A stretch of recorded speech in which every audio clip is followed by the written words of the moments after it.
A paz do Senhor, amigos e irmãos, queria deixar uma palavra nessa noite.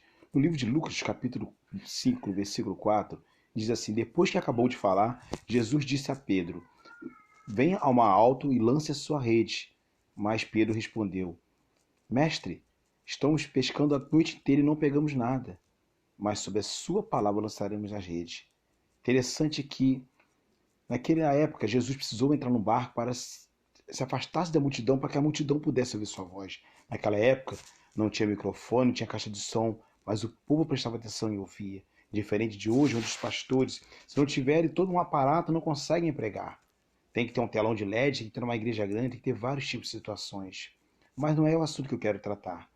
Eu quero tratar que Pedro estava cansado. Quando Jesus chegou aos barcos, já tinham lavado suas redes, já estavam prontos para descansar.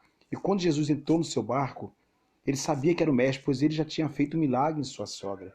Ele sabia que não poderia jamais negar o pedido do mestre. Interessante que mesmo assim ele foi e lançou a sua rede ao mar alto sobre a palavra de Deus. E quantas vezes Deus fala com a gente sobre a sua palavra e nós não obedecemos? Perecemos às vezes por falta de sabedoria. Sabemos que Deus é Deus em nossas vidas e não fazemos o que é certo. Quando ele lançou a rede, que as redes se encheu de peixe. Naquele momento, então, ele chamou vários barcos que estavam em volta para ajudar. Interessante que você vai ver que no livro de 2 Reis, no capítulo 5, no versículo 12, Naamã também passa pela mesma situação. Ele fala: por acaso os rios de Damasco não são melhores que esse rio aqui? Mas os seus servos, que com muita sabedoria, são servos humildes, pessoas humildes, disse: mestre, se ele te pedisse algo mais difícil, você não faria? E ele mergulhou 7 vezes e foi curado. Interessante que às vezes Deus pede algo simples para nós. E nós, por acharmos que é algo simples, acabamos de não fazer.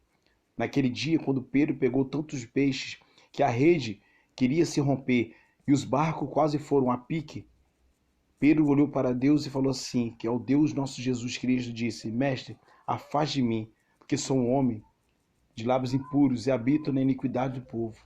Interessante que Jesus se aproximou dele e sabia disso. Jesus não veio para salvar aqueles que já estão salvos. Ele veio para salvar eu, você, aqueles pecadores, aquelas pessoas realmente que pecam, aqueles que necessitam de salvação.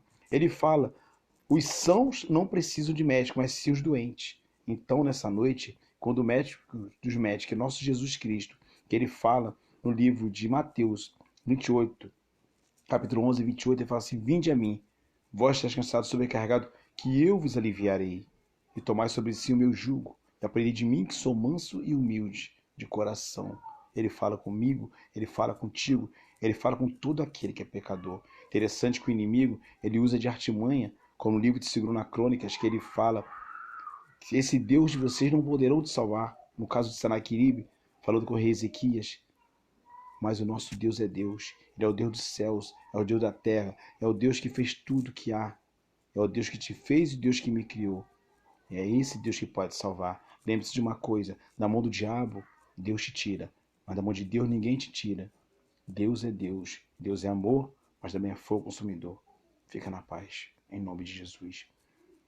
Pai querido, Pai amado, em nome de Jesus, toma essa pessoa que vai ver essa pregação, toma essa pessoa que vai assistir, Pai, em nome de Jesus. Toma, Senhor, todo aquele que está, Senhor, nos hospitais. Pai, em nome de Jesus, faça um milagre nas UTIs, faça um milagre nas penitenciárias. Pai, protege aquele que está nas estradas com essa chuva. Pai, essa chuva que está, faça proteger aqueles que estão nas encostas dos barrancos, Pai. Pai, querido Pai amado, protege todo aquele que está em depressão. Pai, entra, Senhor, com a libertação. Só o Senhor é Deus para fazer esse milagre. Eu creio no seu poder, eu creio na sua força e que o Senhor é Deus para nos ajudar a ser melhor do que somos, no nome poderoso de Jesus. Não deixa, Pai, que o acusador venha acusar essa pessoa, Pai, e que a fé dela, Pai, venha diminuir diante de Ti. No nome de Jesus. Amém. Fica na paz, meu irmão. Tenha uma boa noite em nome de Jesus.